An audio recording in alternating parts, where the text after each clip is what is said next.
அவுது பில்லாஹி மினஷ் ஷைத்தானிர் ரஜீம்.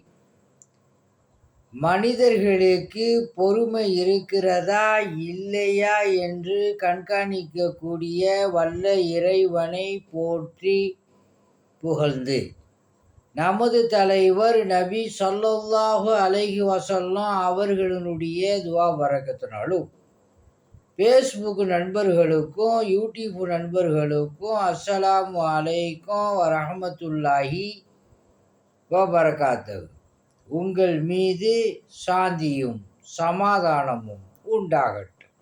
அல்ஹம்துலில்லாஹ். அத்தியாயம் 2 வசனம் 45.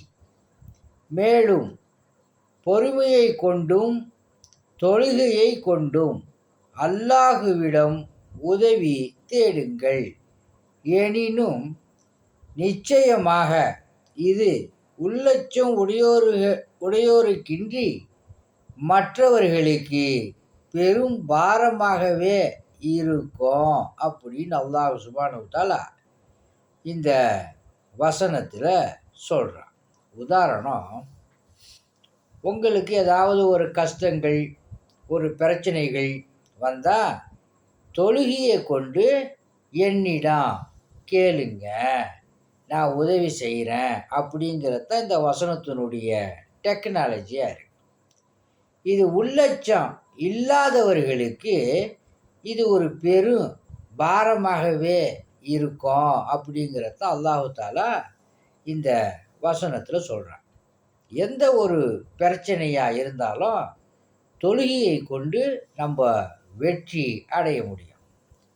நபி ஸல்லல்லாஹு அலைஹி வஸல்லம் அவர்கள் மெஹராஜுக்கு சென்று தொழுகையை வாங்கிட்டு வந்த பிறகு சஹாபாக்கள்லாம் ரொம்ப சந்தோஷப்பட்டாங்களாம்.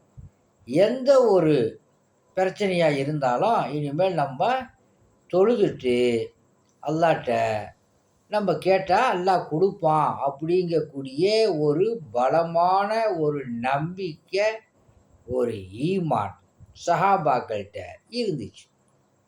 இப்போ நமக்கு ஈமான் இருக்கும், கொஞ்சம் பலவீனமாக இருக்கும்.